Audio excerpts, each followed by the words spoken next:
What does it take to make workshops work? And how can we facilitate collaboration that sticks and leads to results? My name is Miriam Happness, and with the Workshops Work podcast, I am on the mission to find the magic ingredients that make workshops work. Today with me on the show is Paul Falcone, and he has written 14 books on how to have better relationships, better conversations, the workplace, and how to thrive in management and leadership. And we have a very honest conversation of how to have constructive confrontation at the workplace, how to initiate these challenging conversations, and when it's a good moment to just face the truth and maybe leave. We'll speak about the mindset and the skill set of effective leadership. And we'll also speak about how all of this can go wrong. So stay tuned. And by the way, if you don't have pen and paper at hand to take your own notes, scroll down to the show notes to download my free one-page summary. And now, lean back and enjoy. Hello, Paul. Welcome to the show. Thank you, Miriam. It's wonderful to be here with you. Yes, cannot wait. I listened to you on another podcast and I'm like, oh, I want to be in conversation with you. Good. I'm glad to hear it. Yes. That's quite an honor. Yes. And especially on the topic of having difficult conversations at work and with each other. I think that's something that we kind of all struggle with. And even as facilitators and coaches, there's, we can always continue to learn. Sure. Yeah. Sure. Happy to help with that. Yes. Wonderful. And I always kick it off with the same question. When did you start calling yourself a facilitator? And actually, do you? I definitely do. And I've had a parallel career. I've been in corporate human resources for about 3 decades. Until about 2 years ago, I launched my own consulting firm. But at the same time, Miriam, for me, I was teaching, I was writing. I'm a columnist for SHRM, the Society for Human Resource Management. I've written 17 books, either for HarperCollins or for the American Management Association. So I had my full-time job, which gave me all kinds of problems. And I untangled all those problems at night when I was writing. But basically, it's really been 2 separate career paths for me for the past 3 decades. So yeah, and facilitation is what it's all about. I love thinking of myself as a storyteller. And I think that makes the difference because writing 17 books, people are like, how do you come up with all the content? And I say, believe me, I'm not that creative. It finds you when you're in human resources. It just, he did what? She did what? And all of a sudden there's an article there and you do so many articles and you have enough content for a book. So the narrative piece of it, the storytelling piece of it was always critical to who I am. Oh, beautiful. And I can imagine that the content is coming to you and still the routine of bringing it to paper and to going through the process. I have huge respect towards that. It's well, people want to know. So many of these things are common, and in most organizations. And I've worked for good companies. I've worked for Nickelodeon and Paramount Pictures and City of Hope, which is a cancer hospital. I've worked for good companies, but the assumption is always that when you move into management, you just figure it out. And you can let experience be your greatest teacher. But you're going to make a lot of mistakes along the way because things that you assume are not necessarily what goes on in reality or what goes on in the litigation arena. If you're ever sued, legally, there's a lot that's there. So I've always had a lot of content to share just to kind of, bring some light onto issues that people just never really learned. Even if you have an MBA from a top 10 school, they don't teach leadership in the trenches, as I call it. They teach you theory and organizational design, organizational behavior, organization development, but they're not teaching about frontline operational leadership. And that's what's missing out there. And I think that's where my books and my articles historically have kind of filled in the gap. Why do you think is that? Well, there's a few things. Academics, nothing against academia, but academics tend to not have had, in general, real life experience. And because of that, or at least their real life experience is restricted to an academic environment. And that's not the same as what you see in the business world. So for me, what was important for me, and interestingly enough, the way I chose the companies where I worked, the industries that I've worked in, for me, entertainment, healthcare, biotech, and financial services, is I wanted to work across a broad spectrum of organizations, small companies, Fortune 500 organizations, nonprofit, union, international. To me, that always informed my writing. But I think a lot of times in the academic world, they tend to talk about theory and they're always at that 30,000 foot level. But you have to figure out what it's like, what I call in the weeds, down in the grass. You figure that out yourself because we've given you the theory that you need. But that's why a lot of times, Miriam, what I say is the path of least resistance is avoidance.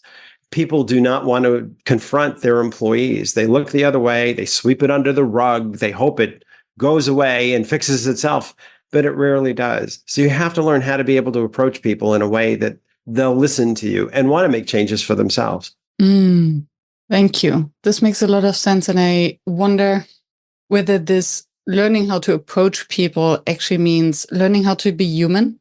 So there are certain things, yes, there are theories. And just before hitting record, I shared that I have a background in behavior economics, so how to measure human behavior and how to nudge people into certain behaviors or not. But at the end of the day, what it all boils down to is we feel discomfort, we have imposter syndrome, we're afraid of certain things, of failure and humiliation.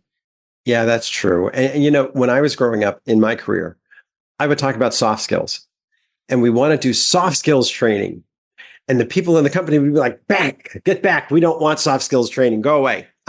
Now they call it emotional intelligence.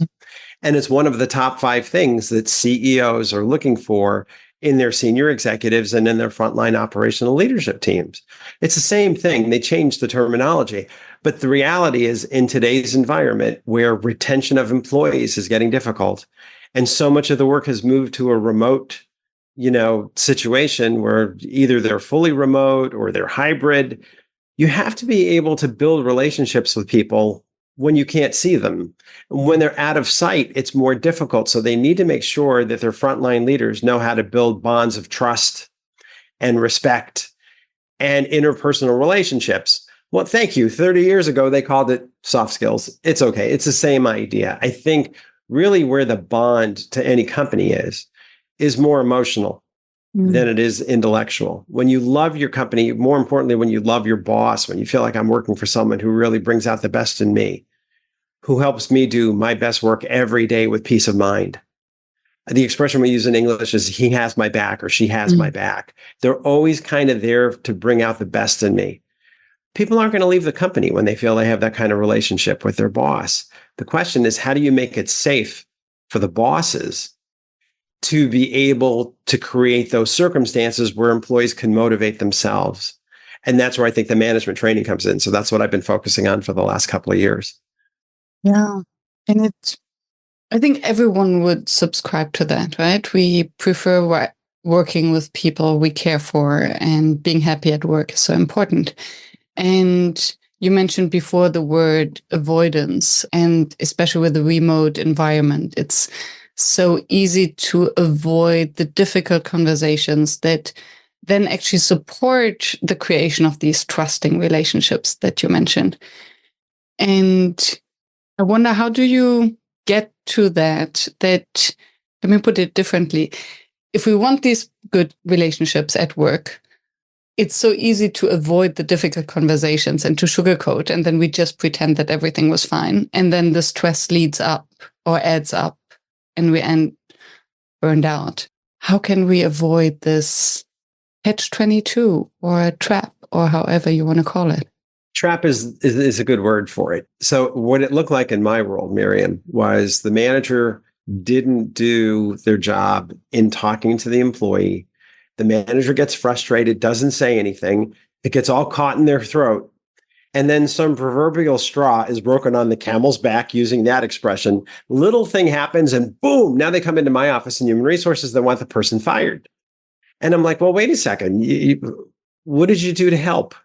Well, Paul, I've talked to. No. The reality becomes this, Miriam. When the managers aren't doing their jobs, they can't expect me to do their job for them and just make someone magically disappear. In Europe, that's certainly the case. In the United States, there is a concept of at-will employment, but that doesn't really mean much in practicality. That's a theory that they use in the courtroom. You can't just let people go. But why is it so hard for people to talk? Because the reality is they don't quite know how to say it without fear of upsetting the person. So my logic has always been teach your managers how to be able to approach topics in a way that employees can listen to it without feeling judged, without feeling offended, without feeling disrespected, and you just talk to them. This is not that hard. We tell ourselves stories. Managers have these narratives in their heads. To be a good manager, you must be feared. Wrong. I worked for a manager once who scared me to death, and I couldn't chew gum and walk at the same time. I was always afraid of making a mistake. Throw that idea out. The idea of importance of recognition and making people, telling people publicly how well they're doing. A lot of managers say, I'll never do that. I don't want my people that will go straight to their head. They're going to want more money. No, they're not. That's the psychic income that keeps people coming back and being happy at what they're doing. Call them out. When they do extraordinary achievement or extraordinary effort, celebrate that publicly. Call that to everyone's attention on the team. Make that person feel good about themselves, build their self-confidence. That's all this is. Yet at the same time, you have to have, again, I'm using a lot of English colloquialisms here, so bear with me, but the expression we use is you have to have a carrot and you have to have a stick. The carrot is the motivator, right? But the stick isn't so motivational, but it hurts if you have to get hit with a stick. But the reality is you need both. I hope that 90% of the time you can motivate people using the carrot.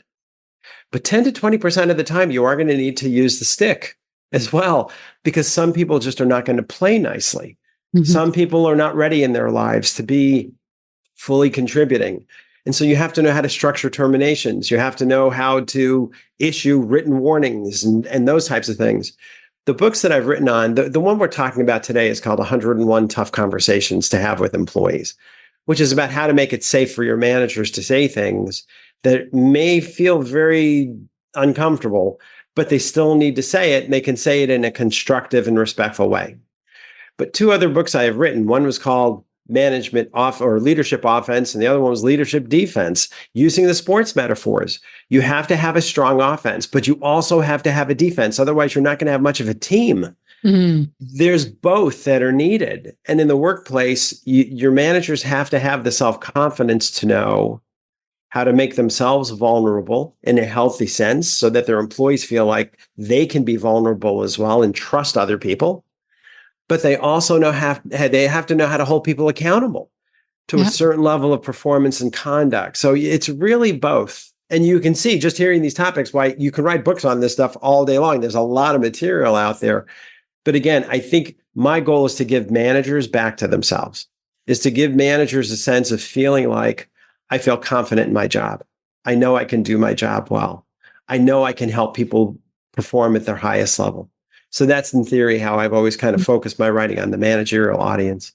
Yeah, thank you. And it sounds as if, of course, the manager usually comes in with best intent, and they do need the stick, as you said, as a last resort. And then I wonder, how do you know? And how do you know that you have tried enough? Because before the stick should first come the difficult conversations where you actually try to support, try to understand. And for that, you need time and headspace. And as you say, the confidence.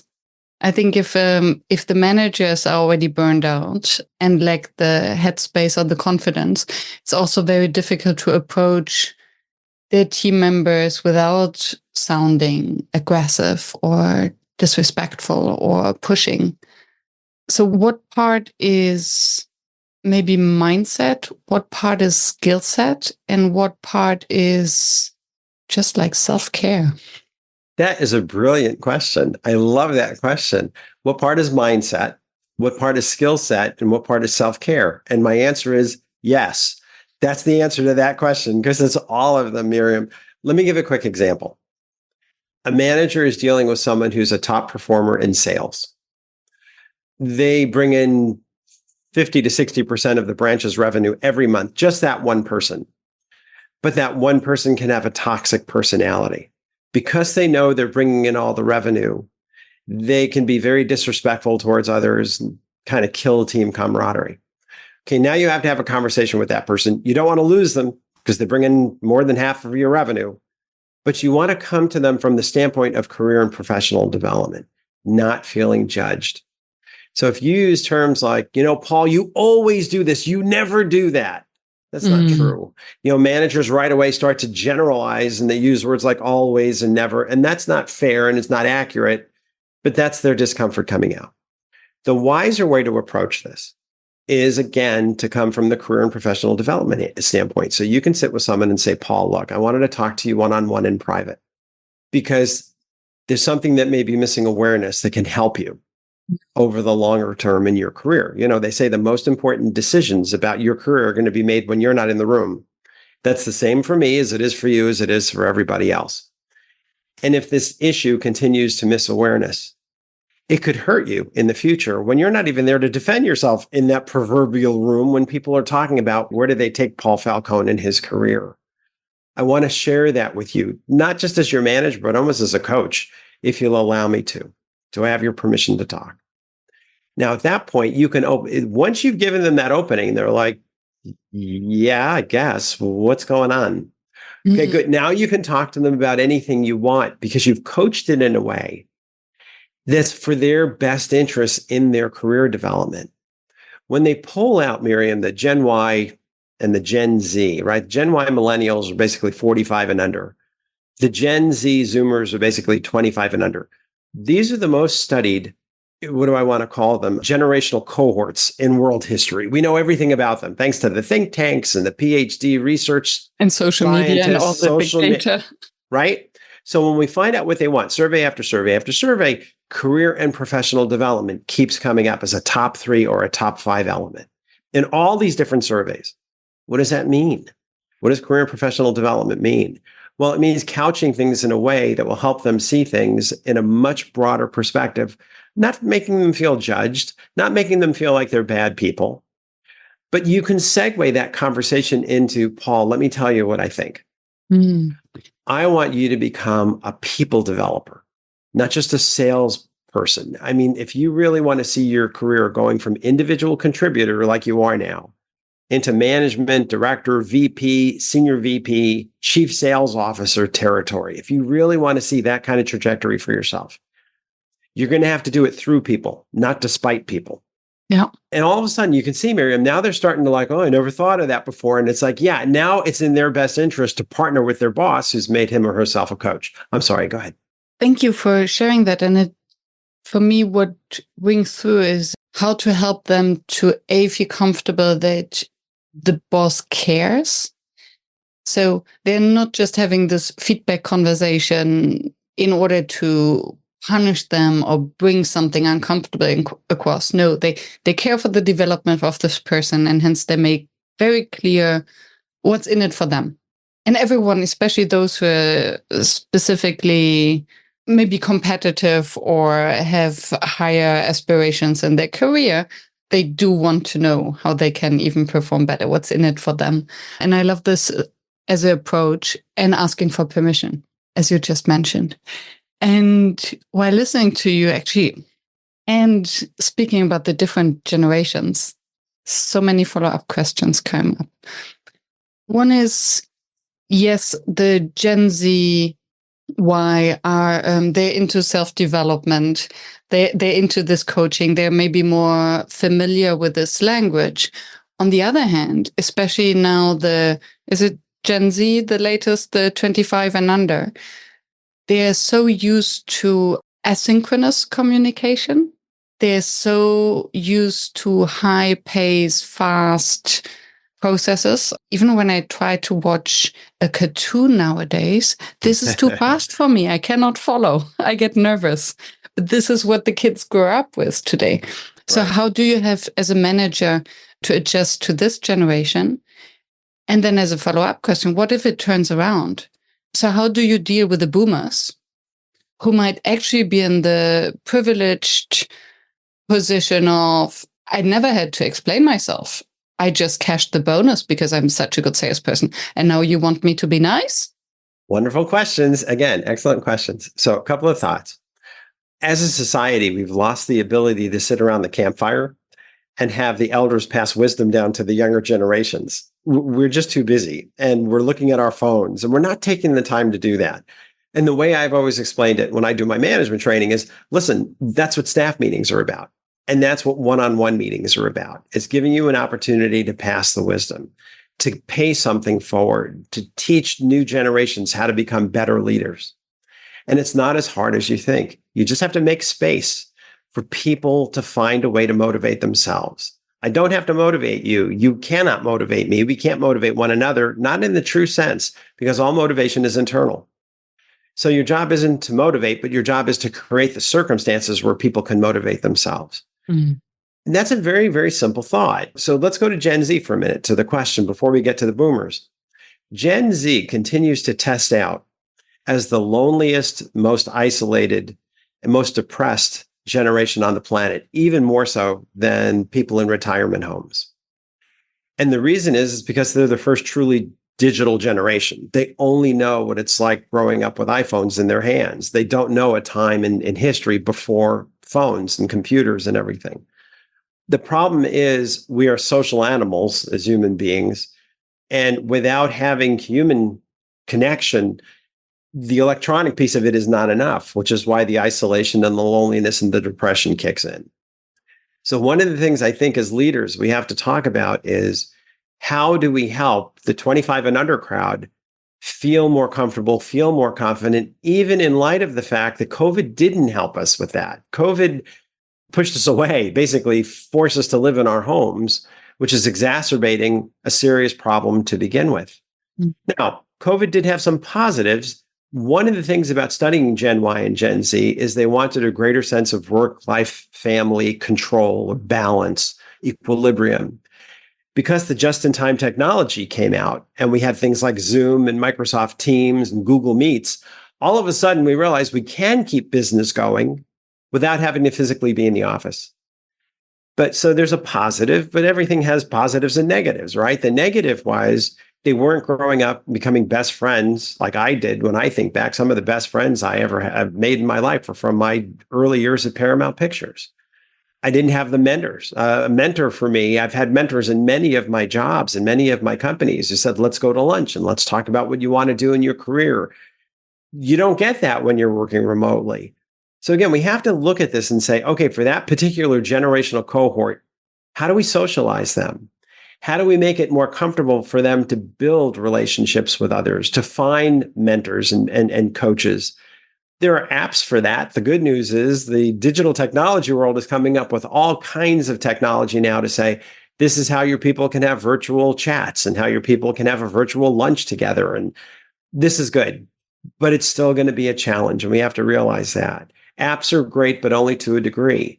An app that allows people to recognize their peers and call out the great things their peers are doing, it's wonderful. But you would never use an app to give negative information to an employee. God forbid, you never want to do that in an app. You've got to do that in person. So, so there's some of the positives and the negatives. When you look at the boomers now, for the most part, are probably the ones who were born towards the end of the boom are now in their late 50s, early 60s. They're only going to be in the workplace, I think, till about 2029. Mm-hmm. And then they're gone for the most part, assuming they retire around 65 or 67. But they want a lot of these things too. These are their years where these are the last years they're going to be working. Of course, they want to have a relationship with the person they report to. Of course, they want to feel good about their company. And again, to your point earlier, when you study the generations, they want to work, the Gen Y, Gen Z, they want to work for an ethical company doing meaningful work for a management team that cares about them personally. This is what's coming up in the top 10 in all these different surveys. What does that mean? Do they have the right? Should they have the right to say, I want to work for a company that cares about me personally? And I think the answer is yeah. I think we all should. We always should have. And of course, in light of COVID and the fact that we're all working remotely these days, it even takes on more importance, which is why you see this idea of emotional intelligence coming up on these CEO surveys. The KPMG 2024 Global CEO Survey shows that emotional intelligence among leaders is one of the top 5 things sought after. by CEOs. It all makes sense. It all comes together when you look at it in this light or in this perspective of just being someone there for your employees who cares about your employees. You're going to get better performance and better retention because they want to work for you, not because they have to. Absolutely. And I wonder whether it isn't actually a vicious circle where, of course, we want emotional intelligence. And where do you learn it if everyone just shows up with their mask and their ambition to be so professional, and behind the mask is all the fear of failure, of being fired, and with a schedule that is so full that nobody has even time to sit down and actually connect to their own emotions. How can we be empathetic towards someone else if we're not empathetic towards ourselves? And so how can we break this vicious circle? I've got the answer. That's a great question, Miriam. I've got the answer. So the rule is this: what you want for yourself, give to another. Mm-hmm. It's that simple. The universe knows that you cannot give away something that you don't already have. So give it generously. When I say give people back to themselves, my standard question has always been talk to your employees and ask them the question, do you feel you're able to do your very best work every day with peace of mind? Are you able to do your very best work every day with peace of mind? That's a great question for a one-on-one, but it's also a great question for a team. And oftentimes what you'll hear is, yeah, Paul, I'm doing great. I'm at the top of Maslow's hierarchy. I am knocking it out of the park. I love this job. Okay, fine. But more often than not, what you're going to hear is, well, Miriam, I probably wouldn't have shared this, but since you're asking, no, I don't feel I can do my best work every day with peace of mind. Share with me why, Paul, if you're comfortable. And now you can get into that relationship. This is not the hardest question in the world. Now, if there's a trust issue between the employee and the manager, the employee may not feel comfortable coming forward with that, at least not initially, until they realize that the boss is changing. But that's why I say, if you're listening to this and you're a CEO or you're a business owner, understand that the frontline operational leadership muscle, that's what you want to focus on. That's where you want to build the self-awareness. That's where you want to build the self-confidence, because that's your culture. What comes from them is what you hear about on your climate surveys. It's all in the relationship with the boss. Marcus Buckingham wrote that book, First Break All the Rules. And it was the Gallup organization study of tens of thousands of workers and thousands of companies, and looking at what motivates and what demotivates. And at the very end of the book, they came up with a famous saying that we know: people join companies, but they leave managers. Mm-hmm. Meaning that they join the company because they want to be part of its success and they want that name brand on their resume. 2 years later, they're like, get me out of here. My boss is crazy. Focus on the primary profit lever in your organization, which in a knowledge-based economy is your human capital. It's your people.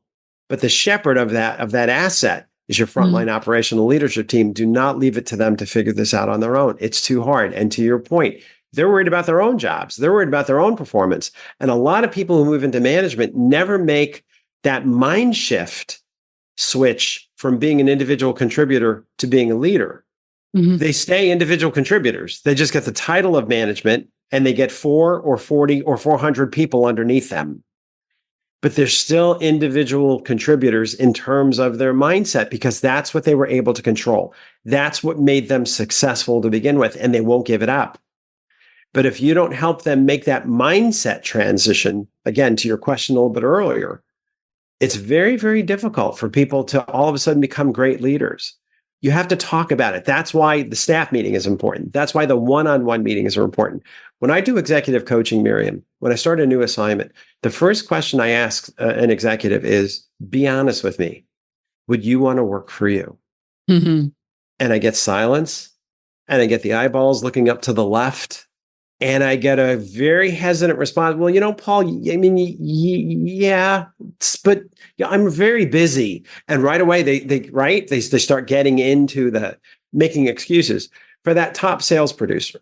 The question is, if the whole company followed your lead in terms of your behavior, your conduct, your role model experience, if the whole company followed your lead, would you be happy with where you took it? Mm-hmm. And a lot of times they'll look at me and they'll say, no, not always. I'll give you that. Okay, good. So all it takes is a change in your sponsoring thought about who you are and who you choose to be. Let's do it. Well, when I tell them, listen, I'll be your coach. I'll have your back. I'll support you through this. I'll make it safe for you to fix this here so that it never holds you back in your career when you're not in that proverbial room at some point in the future to defend yourself and they're talking about you. I'll make the narrative Paul and as opposed to Paul but. For you to say, I know Paul Falcone. He's a top sales producer. He's been with us for 3 years. He's fabulous. And you always want to talk with him, get to know him, pick his brain. He's going to help you be successful. That's one narrative. The other narrative is, Paul Falcone's been with us for 3 years. He's always our top performer, but you might want to be careful. He's not easy to approach. He can be very defensive. He's kind of been described as arrogant, a little bit on the toxic side. You might want to avoid him. Which narrative is going to grow your career into senior leadership? And all of a sudden they start to get it, Miriam. They're like, oh, I didn't think of it that way. And that's the aha moment. When they say, I never thought about it that way, bingo, that's good. That's what I want them to think about. And that's how I'm here as their manager to help them. Remember I said, you can't give away something that you don't already have yourself. That's how you give them self-confidence. That's how you give them career wisdom. It's one thing to say there's knowledge, but wisdom is at a higher level. Wisdom is knowledge applied. Are they able to apply their knowledge? Are they be able to use that in their lives? Because when they can figure that out at work, it carries over into their personal lives as well. They feel better about themselves. So. Absolutely. And what it sounds like is it's purely the inner work that matters, and all these hard skills, especially nowadays where we have ChatGPT who can do most of the work if we ask the right questions and verify the answers. The inner work, how to stay balanced, how to have the empathy, how to ask the right questions, how to also even have the self-awareness that maybe we are not easy to work with. This is totally what we actually need to work on, and assuming that, and you mentioned the upper leadership level, but then that's a lot of investment. It's a mindset shift, as you mentioned, that needs to happen. Where can maybe those at the lower levels start? So what is the trick if I know that I have a toxic manager and I don't want to be that person? I want to be good for my team. Yeah. Can we protect ourselves? Yeah. Well, having bad managers in your career is actually very important because they help you define who you are not. They almost set the broad boundaries of, well, I'm never going to do that to other people. And actually, that's important for us as we grow up. So before we say, oh, I've got a horrible manager, just understand something. That horrible manager is helping you define who you are not. And that's important for you in defining who you are because it sets those parameters for you. So that's the first thing I would say. The second thing I would say is from a senior leadership perspective, looking at middle level managers, operational leaders, to the degree that you feel comfortable being the first domino, so to speak, being the first person to role model things and do things differently. There's that expression, more people are watching us than we know. And I don't say that to make people paranoid. It's just this general idea that, you're the top of the organization. You're going to be the one who sets the tone for everyone. You're the one who lets people know what's safe and what's foolish. And that's why people will, well, I'm not going to do that if my boss doesn't do it. I understand that logic, but I'm also going to tell you this, and this contradicts what I just said, but it's important. When you move into management, when you make that mind shift transition from being an individual contributor to being a leader of others, you get to create your own ecosystem. I don't care what's going on above you. I don't care bombs are going off and who's shooting and noise and rocket ship. I don't care about any of that stuff. You make it safe for your employees to do their best work every day with peace of mind. If you have 2 employees or you have 20 or you have 200, I want people to see your leadership style stand out. I want people from other divisions and other departments in the company to want to join your department because they know that working in your department is fun. People are enjoying themselves. This isn't, I know we're all overwhelmed. We're all exhausted, right? We talk about burnout. I get that. But this is easier than we're making it, Miriam.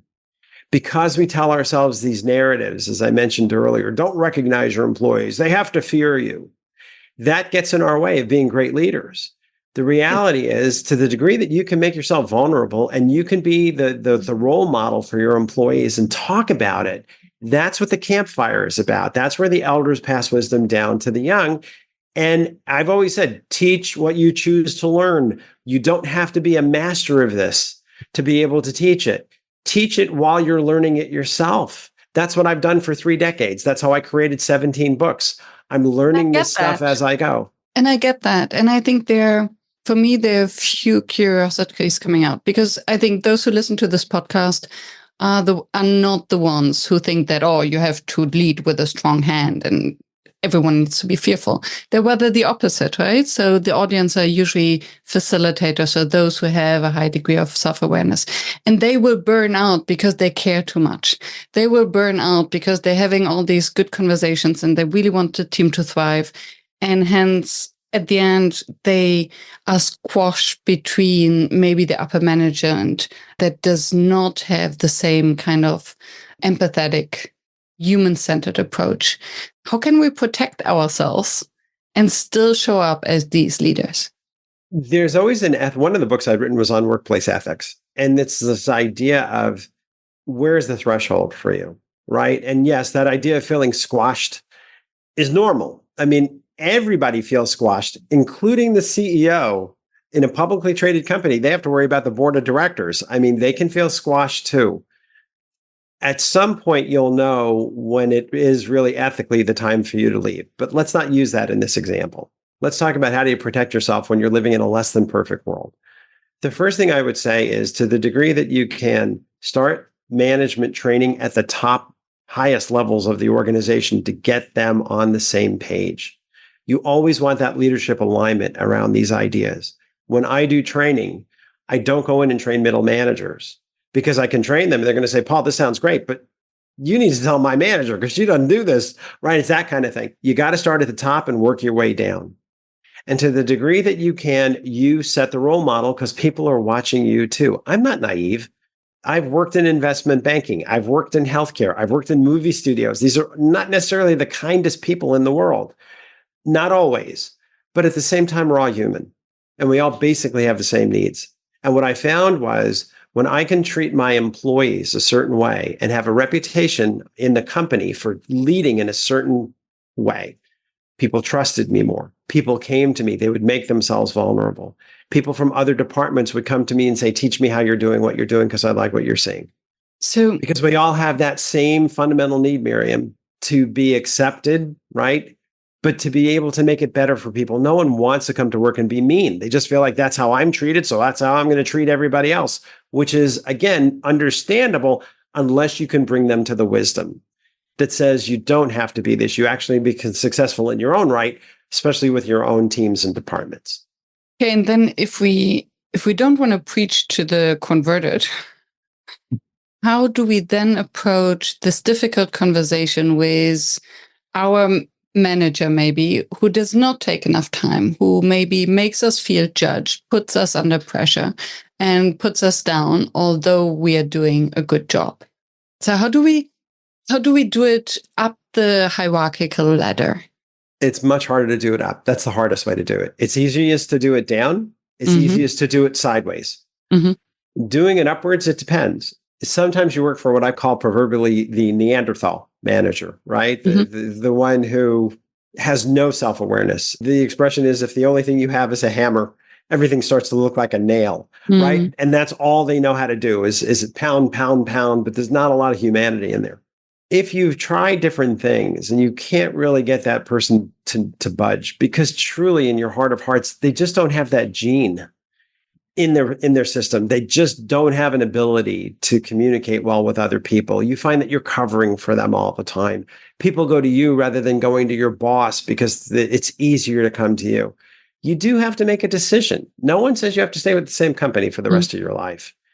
It's usually, I'm giving an extreme example, and I'm not encouraging people to leave. You should always stay and try and fix things. But that's a reality. That may be the outlier, but it's a reality to keep in mind.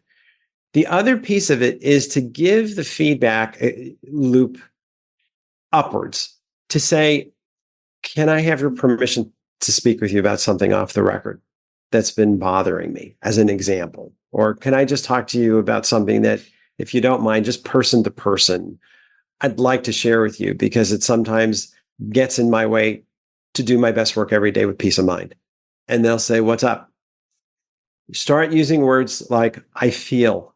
There can be times when, on occasion, I've experienced, right? Don't make them feel judged. You always do this. You never do that. Don't do that. That's not going to get them anywhere. That's just going to make them self-defensive. You want to help them raise their own awareness. And if I can sit with a boss and say, there are times when, and forgive me for saying, but I almost feel like your tone of voice in public can be very reprimanding, can be very confrontational. I tend not to be a confrontational person. I think you know me well enough. I'm not a confrontational person, but I don't like being on the receiving end of that message.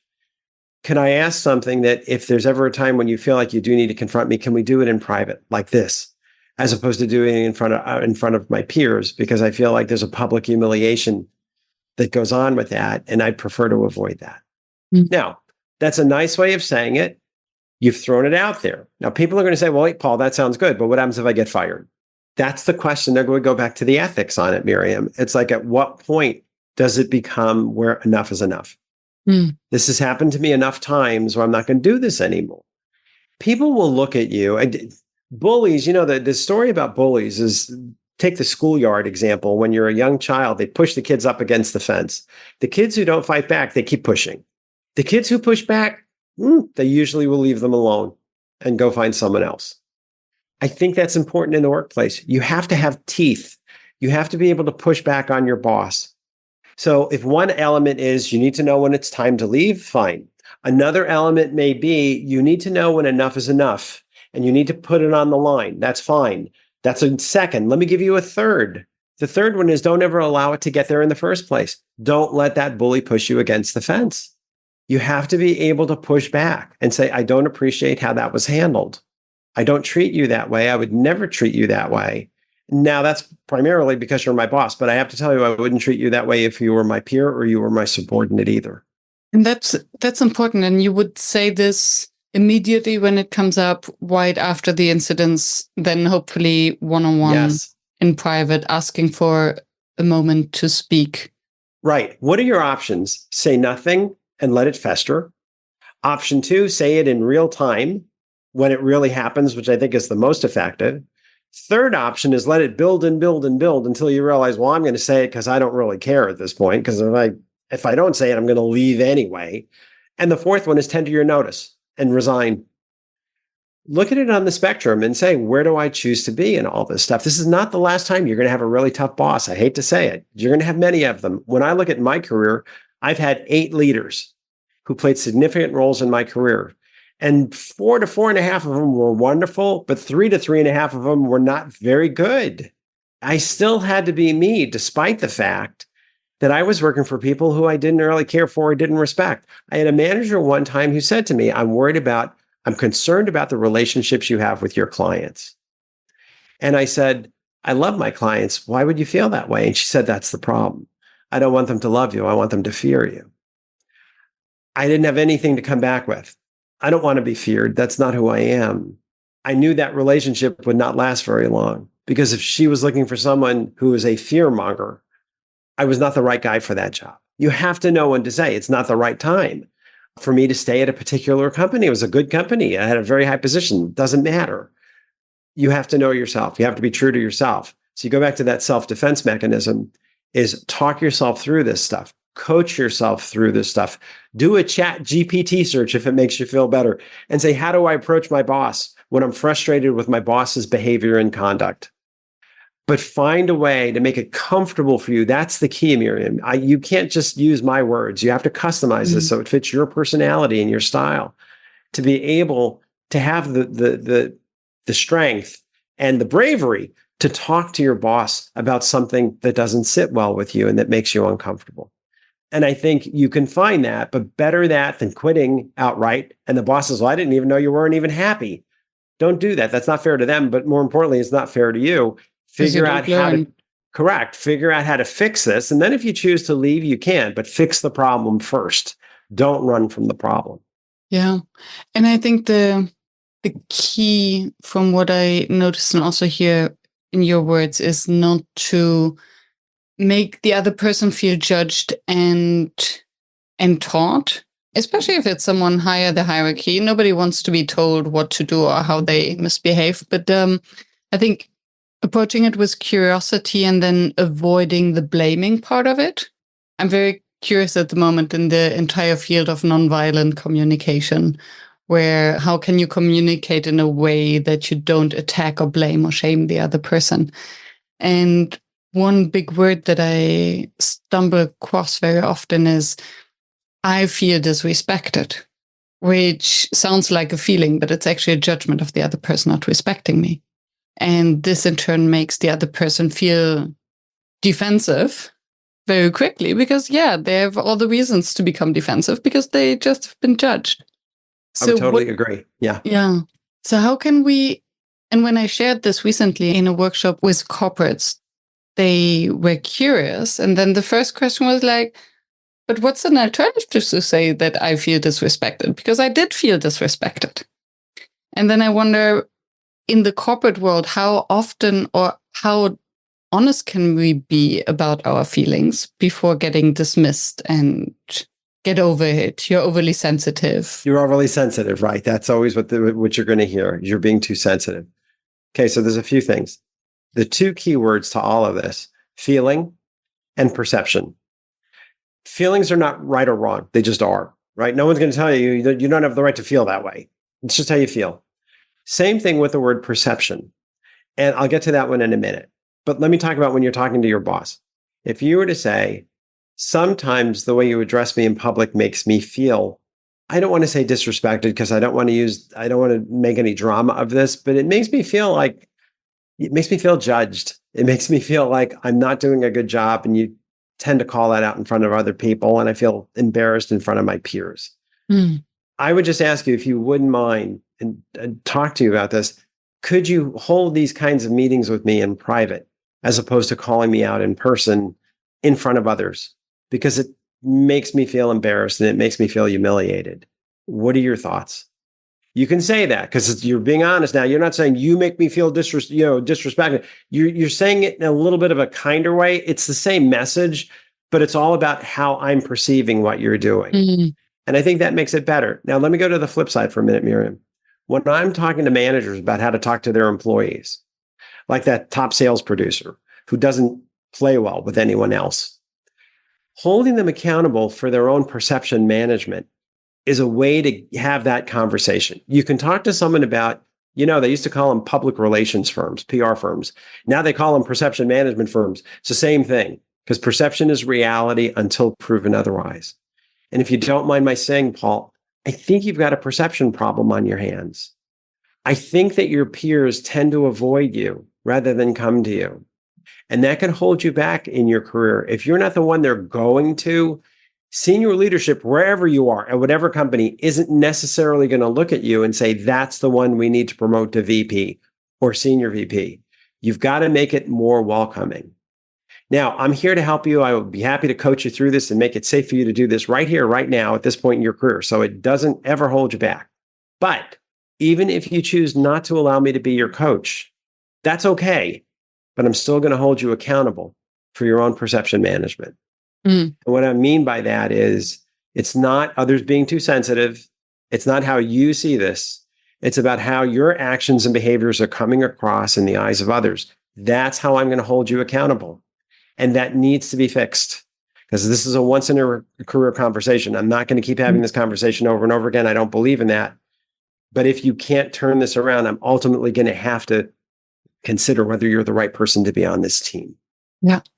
Now, that's a tough conversation if this is the person who's bringing in 60% of your revenue every month. Again, on the leadership side, you've got to make an ethical decision here. Do you do this proactively? Do you wait till you've had enough and you finally have to have this one-on-one meeting? Or do you just go out and fire the person? You've got different options, but we're just looking at the same issues in a mirror. Yeah. At what point do you give real-time feedback, up, down, or sideways? And how would you want to be? There's your question. How would you feel if you're on the receiving end of that message? Is it a reasonable message? Is it an emotional message? Is it a helpless message? Is it a strong message? Where would you want to be? Practice it on yourself in your head. You have to know how to draw those lines. Otherwise, people can take advantage. You've got to have, again, leadership offense and leadership defense. This is the defensive side. You've got to know how to protect yourself. And how would all of this look like when you come in as an external? So in the audience, there are many facilitators. They come in working with a management team or a team for a certain amount of time, maybe one workshop, maybe an entire project. How would you advise them to have these conversations or this feedback to the individuals who either might behave in a condescending way towards them or other team members? Yeah, that's exactly where I am right now. I've been doing this for the last 2 years and I'm enjoying it immensely. And I do think there's a natural level of respect that comes in for someone from the outside because of their level of expertise or whatever it happens to be. Yet at the same time, yeah, sometimes you're going to get people who say, this is a bunch of baloney. I don't believe any of this. This isn't going to work here. This isn't how I was raised. Everyone's being too sensitive, blah, blah, blah, blah, blah.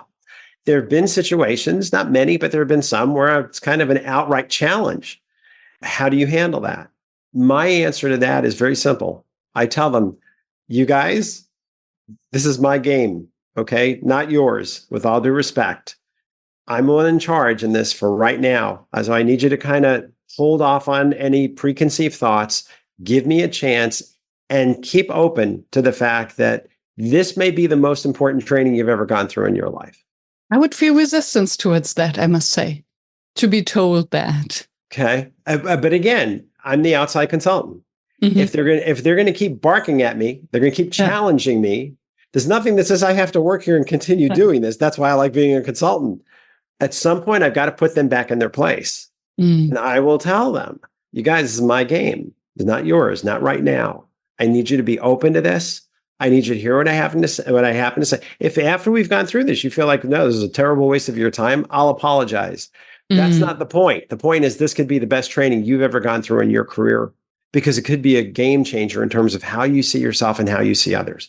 The reason why I'm here is to raise that level of awareness among the leadership team, not necessarily you guys in this room, but the whole team, which I will be doing in different meetings. So I need you to give me that benefit of the doubt. Will you do that? And at that point, they'll usually just shush and they'll like, okay, I'll listen because they have to. And then my job is to pierce their heart, right? My job is to get them to understand that there are certain things. I tell them, look, I'm not telling you to knock down the house. Just look at the house, look at the foundation, and see if there are a couple of bricks in there that are kind of falling apart. They're kind of wobbly. If you can replace just a few strategic bricks, you could strengthen that foundation and get that house going for another 100 years. So it's evolution. It's not revolution. I'm not telling them to change everything about themselves and do it overnight. But what I am saying is, come on, you guys, this is for your own career and professional development. That's why I'm here. Let's look at identifying what those 2 or 3 bricks are. And when this training is over, I'm going to recommend you talk to your manager about what those bricks are and what they can be and what they can look like if you do them differently. And if you can come away from that, you'll be a stronger player as a result of this training. So again, an appeal to career and professional development, but I have no problem drawing the line. If I'm going to keep getting people nipping at my heels, I will shut that down very, very quickly. I have a lot of self-confidence, Miriam. I do. Not everyone has the same I have no doubt in that. Yeah, but we all have our own styles. And my style is at some point, you're going to know leadership defense, boom, I just drew the line. And now, if you don't want to be here, you can leave, and I'll tell the owner of the company that you decided you didn't want to sit in on this, and you can deal with him or her about that. But while you're in this room, I'm the one in control. You have to have an element in your mindset about that. Otherwise, it can get awkward, especially if you keep getting challenged. I totally understand, and I think, as you say, there's a limit. So, and I was just wondering where would you draw that line? Because I think there's a certain degree of discomfort, of rejection, because it is a vulnerable place to get there. People who sit in management training might believe, why am I sitting here in the first place? I'm a good manager. Who says that I'm not? And I do get that when I train senior managers in facilitation. Oh, I do workshops all the time. Why do I have to sit in a facilitation training? And then, yes, there might be sometimes even aggressive or reject me, but it has nothing to do with me or the content. It's just their own fears. And then I think it's one way to just come back with answer to strengths with strengths and make it a battle, or to maybe connect to the softer side. So what is the need? Where is the fear come from? How can we handle that? So for me, Miriam, I come from total transparency. I do believe that we should be sitting around the campfire and talking more and passing wisdom down. So I share the full perspective. I talk to the managers and I say, look, everybody, the reason why we're here isn't because you've been through other trainings and why do we need to go through more? Just bear with me. This is a muscle that you're trying to hone. Okay. For everybody here who's sitting in the front row, you guys, you're the best. You're the ones who come here and want to learn. And I know it because I've been training and writing books for decades. But when I go to a training, I sit in the front row because there's always something else I can learn. Now, you guys in the back, you lose, and then they laugh. I'm like, I know what you're thinking. I want to be able to get out of here, and I want to be able to get out of here quick. I understand that, but you're going to have to give me the benefit of the doubt because we're all here to build muscle. And leadership muscle is not a one and done. Leadership muscle is like going to the gym. You got to keep going back, keep trying out new machines, keep trying to re-identify and reinvent yourself in terms of what's going to work best for you at this point in your career, what's going to work best for your team, what's going to work best for your manager. But this is about raising awareness. Too many of us go through our careers like a cork on a wave. We just bob up and down. Depending on where the waves are going, we get splashed around, pushed around, and everything else. Part of this is using a metaphor, you guys, of going up to that 30,000 foot level. My job is to get you up to where the airplanes are flying, and I want you to be able to look down on what's going on. You can see it more clearly. You have a longer vantage point. You can see ahead much more clearly. Now, we have to come back down into the weeds because that's where we live and work every day. I get that. But from time to time, you all need to take yourself up to that 30,000 foot view, no matter what it is, personal life, politics, work life, relationships, and see where things are. Because if you only live in the weeds, you're going to get banged around all the time and you're going to feel like you're reacting to everything. My goal for you is to help you be the cause of what's going on in your career, not at the effect of everything around you.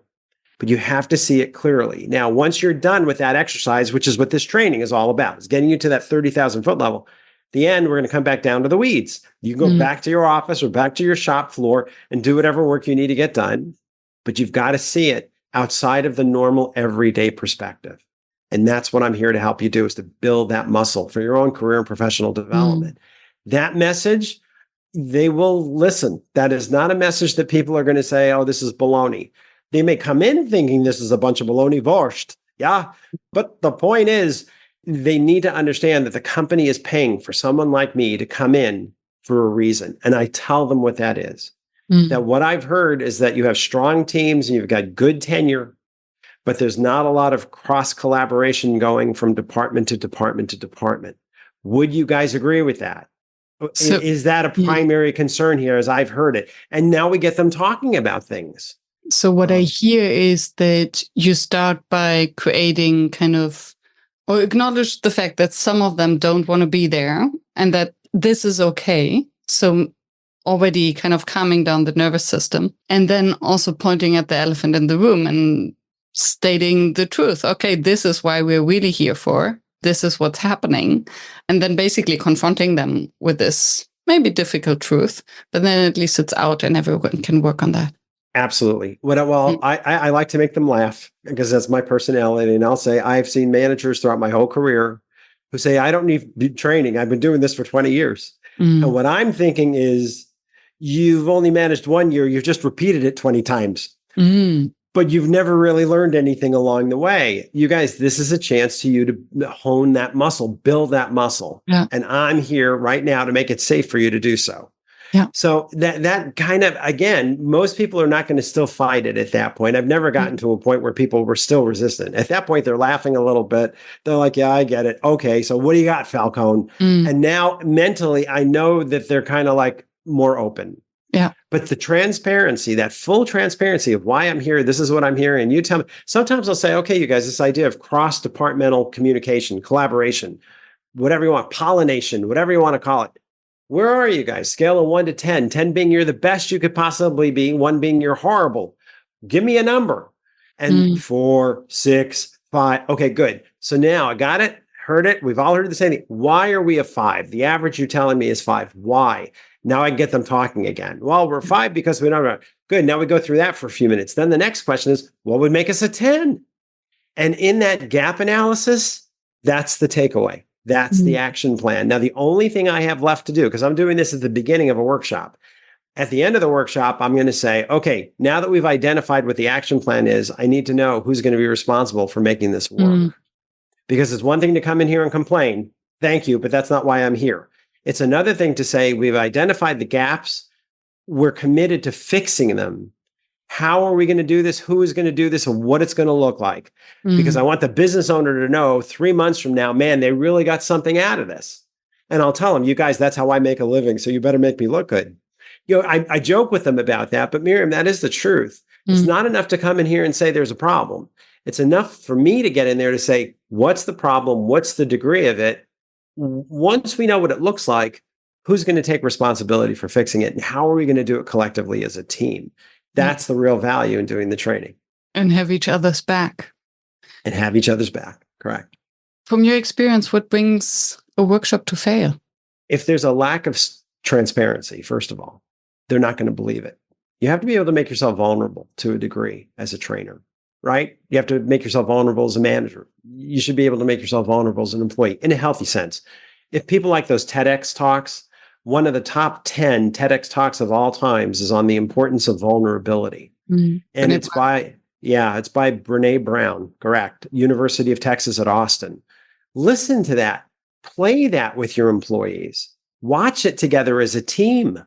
When it's done, 18 minutes later, you can say, what does that look like for us? How good are we at this? Scale of 1 to 10, you guys, where are we? And you can get them talking about things, but you've got to teach managers how to do this. The manager who says, I don't have time to do this, I'm too busy, is way too deep into individual contributor mindset. They're right, they are too busy, but it's never going to get any better, right? As the economy changes, the world changes, the technology changes, the globalization changes, you're never going to have time. So take that off the table. Not looking at it like, do I have enough time? Think about it in terms of, what can I swap out in terms of what I'm doing? Am I spending the time on the right things? You're spending the time on the right things because the return on investment you're going to get by raising your team's awareness of what's going on, by helping them become more emotionally intelligent, by helping them think more in terms of achievement. I can't tell you how many times I go into companies and their departments are thinking commas. And I tell them, don't think comma, think bullet. Let me give you an example. The comma is someone who says, I do phones, comma, filing, comma, correspondence, comma. I don't care about commas. That's your job description. That's nothing. I want to know bullets. What are you doing in terms of increasing revenue, decreasing expenses, saving time, increasing customer satisfaction? And my job as your manager is to help you quantify that for your resume and for your LinkedIn profile and for your annual self-review. I want them thinking in terms of achievements because they're going to cut through all the nonsense and get to what they need done. Now, well, Paul, my employees are hourly, they're junior, they're not necessarily career focused. Change your question, but think the same way. What's your superpower? What makes you stand out among your peers? Why is it a better place at this organization for your having worked here over the past year? Get them thinking about that. Don't make them think commas. That's why I say that's not going to take too much of your time, but boy, that's going to give you a good return on your investment because you're changing their mindset to think in terms of achievements, to think in terms of self-awareness, to think in terms of bringing out the best in their peers. One other thought on this one, Miriam. I had written an article for SHRM on values-based leadership, and it's on practically all of my books. But I learned it from the general manager of the Nickelodeon animation studio. And Mark Taylor was his name. He and I are still great friends. But what Mark was a legend in the business. People left Disney and they left DreamWorks and they left Warner Brothers Animation because they wanted to work at Nickelodeon because they wanted to work for Mark. Everyone knew that at Nick, you can do your best work with peace of mind. And Mark would spend his first day in new hire orientation, usually 15 or 20 people sitting in the large, conference room. But we'd sit along a long table and he would say, I want to hear about you.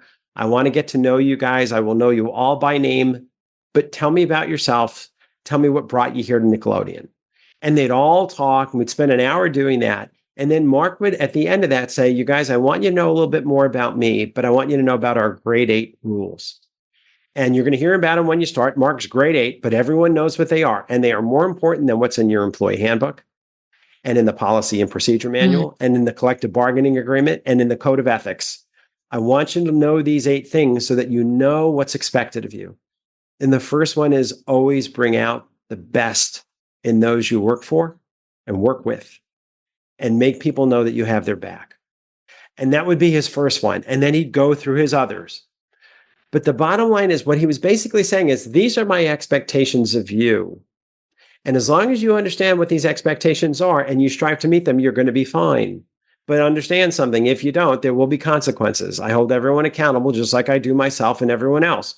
To me, it's this idea of having an iron hand and a velvet glove. You still need to have the iron hand, but it's how you say it. It's how you approach it. It's how you make people see themselves as part of a team where they can motivate themselves. And everyone does better because now you're thinking about achievement mindset and you're thinking about otherness. You're thinking about selfless leadership. That creates a whole different environment than you're going to find in a lot of companies out there. And wow, isn't it wonderful if you can make that maybe not necessarily happen in your entire organization, but happen in terms of your department or your group, your team, your division, whatever it happens to be. Yeah, and if you're hiring the right people, they are joining in order to grow. So they want to have the challenges that help them grow. Correct. Agree. What remains your number one facilitation challenge after so many books and years? I don't really consider it a challenge. Sometimes I have groups that are very, very quiet. And no matter how I try and get them to talk or laugh or engage, they're just so painfully shy. You can tell a lot about the culture right there, that people aren't talking to one another. So what I've always done with that is the scale of 1 to 10. Okay, everyone, I want you to participate to the degree that you're comfortable, but tell me on a scale of 1 to 10, when it comes to blank, fill in whatever the blank is, where are we as an organization? And maybe where are you as a department? Just give me a number. And I figure if I could just pull out them to say 6, at least they said something. And then from there, we can start to hear other people's numbers. And then from there, it's a little safer for them to come out of their shell. And then from there, we can say, why are we a 6? Why are we a 7? Why did that number come to your mind? Because it's a relative number. The number doesn't mean anything, but why does that number mean something to you? And then you try and get them to talk. So I'd say my challenge right now is when I go into a team that's talkative, they're laughing at the time I walk in. I love it. That's for me. That's my comfort zone. When I go into a team where they're all looking at their desk or they're looking at their shoes, they don't want to look at anyone else, peers or anyone. That's going to be my biggest challenge. And I want them to enjoy the training. I mean, it's fun stuff. It's good stuff. This is not meant to be punitive in any way. It's not meant to make it harder for you. It's meant to make your life easier. Yeah. But I try and get that mindset change in them so they can see it in that light, because they may never have thought of it that way. Yeah. Thank you for sharing that. And I like the strategy of, okay, just making it comfortable, getting them to ease by sharing just a little bit. And also, I can imagine that if someone says 6 and sees, oh, they're more saying the same number, I feel less alone. So you create a little bit of safety and then sharing, oh, is your 6 the same as the other 6? And then you have some meat to work with. Yeah. Right. Yeah, exactly. I do think storytelling is kind of the key. When I was in college, I went to UCLA and I had a summer job for 4 summers that was always waiting for me. And I was a tour guide at Universal Studios. So if anyone had ever been on the Universal Studios tour guide, the tour, I was the person on the tram with the microphone. And I did that for 4 summers in a row. And it was the funnest job. But, sometimes it was really, really hot. And sometimes the shark was broken, so they weren't going to see the shark. And sometimes the lines were very long. And you were dealing with people who would say, listen, I spent a lot of money and I'm pretty frustrated right now. And that goes on in theme parks throughout the world. What I found was once they were on the tour, I could make them feel comfortable with themselves. I can tell them stories that would make them laugh. When they were looking at an old building, I could tell them the stories about what was filmed on that building. And do you remember in this movie, or do you remember on this TV series, or do you watch the streaming show, blah, blah, blah? When they're looking at it, it takes them out of all it's so hot, it's so crowded, the shark didn't work. They're in the moment. Training for me needs to be in the moment. I want people that oftentimes when I give them an example of a tough conversation, and we're using that as a training topic, they're thinking of the worst situation they've ever had in their career. And that's what they filter it through. Now, 99% of the time, it's not going to be that bad, but the human brain just goes through, I did that once and it didn't work. And then they're going to come back and challenge me on that because in that worst case scenario, it didn't work for them. But I'll say, let's talk about how it could have worked. What do you think now that we've talked about these things? What could you maybe have done differently? Yeah. And all of a sudden, it's like there's a calm that comes. They can breathe out. They can exhale. They're like, yeah, maybe I could have learned something from that I missed at the time. It missed awareness at the time. But if I ever had to do it again, I'd know how to handle myself in that situation. That's where I want them to get.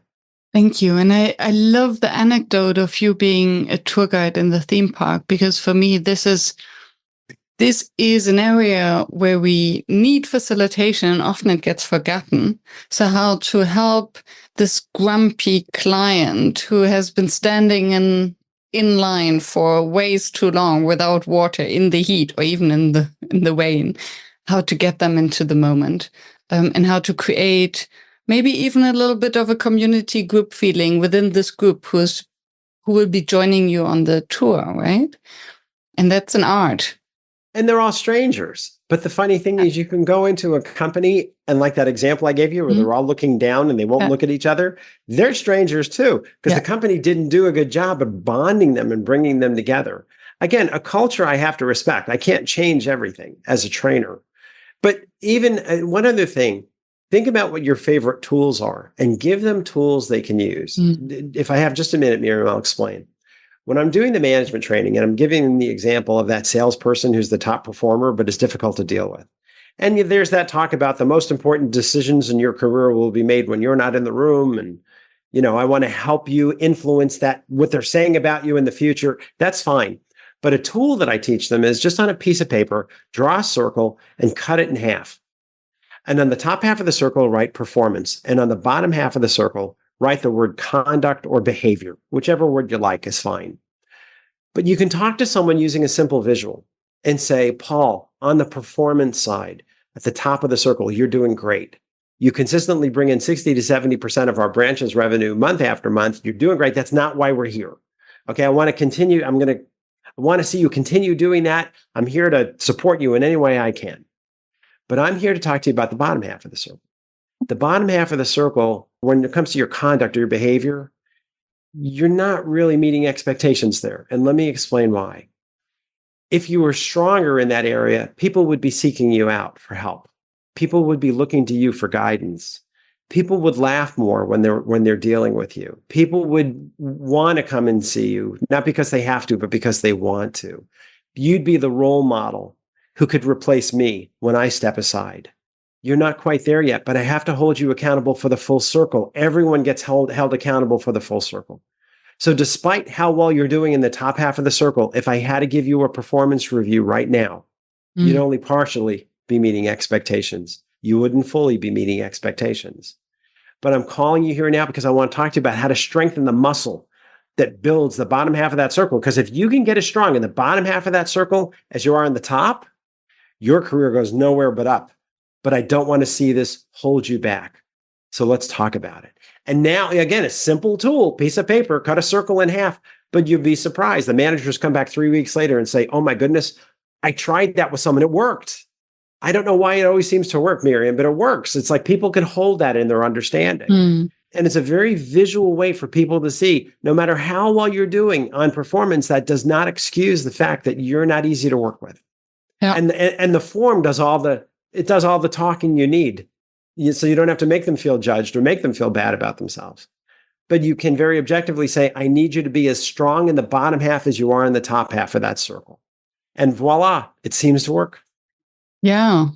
And I'm very curious because what I would be afraid of in this area would be sarcasm. Oh, I don't want people to come with me to question, to laugh at my jokes. Then my calendar is even fuller. I'm performing already well, and I'm performing even well if people don't like me. Right? So this kind of sarcasm to then push it into the ridiculous. I've never had that. It could happen. You're right. I've never had that. Usually when you're having a career one-on-one, they're listening.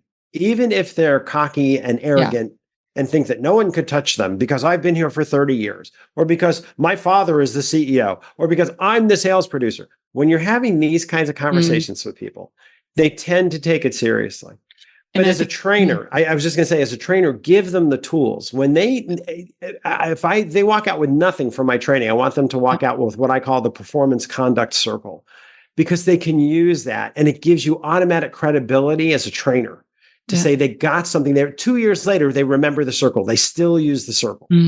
That's, again, going to give you an advantage and a step up, a leg up in this whole process of you yourself being a stranger, going in to meet a crowd of people who you don't know, but gaining some kind of immediate credibility and traction with them. Yeah. Thank you. One final question to close with. What do you have liked to know before when you just got started? That I could just be myself.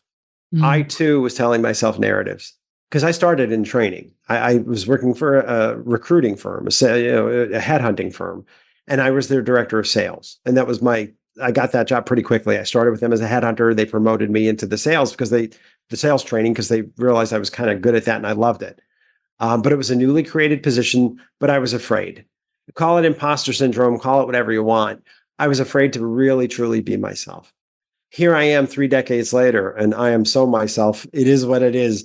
I don't care anymore, but I've been through so much more. As an earlier career person, I didn't know what I didn't know. You come across as what do they call it? The unconscious incompetent. I'm not even aware of what I don't know, right? And then sooner or later you become the conscious incompetent, where you realize a lot that you don't know. But then it starts to change. And at the end, you become the conscious competent, right? You know what you're doing. No one's going to tell me this better. In my mind, I could literally say, I've written 17 books on this, so don't even bother. But I would never say that. But you have a certain level of confidence that career brings with it. And that includes the scars that we get along the way, because we do make mistakes and they do hurt, but we do learn from them. And the bottom line is, I'm not saying fake it till you make it, but what I am saying is be your authentic self. Just be you. Don't tell yourself all the narratives. If your style is you like to laugh a lot, that's good. If your style is you don't like to laugh a lot, that's good. There's no right or wrong. You just have to know who you are. And I think as long as that sincerity is coming across, people will respect you. People will trust you. That comes naturally when they feel like you are trusting and respectful of them. So that's why I say, teach what you choose to learn, right? You don't have to have mastery in order to teach it. You just have to give it away, and give it away in a spirit of selflessness. Give it away in the sense of making the world a better place.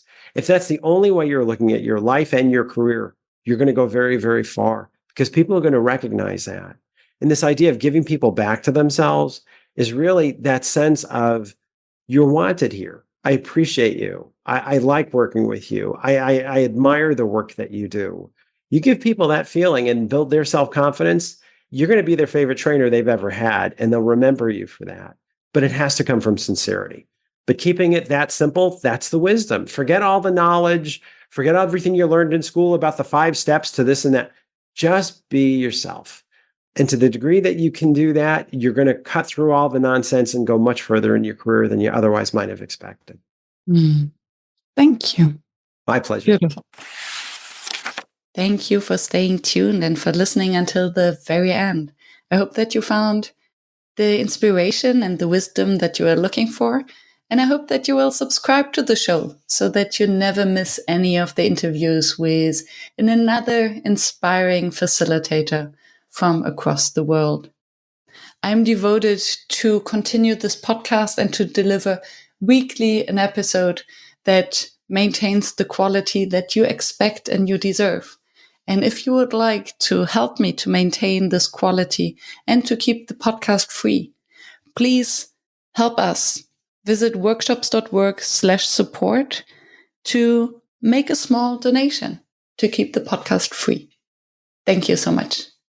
I hope to be in your ears next week.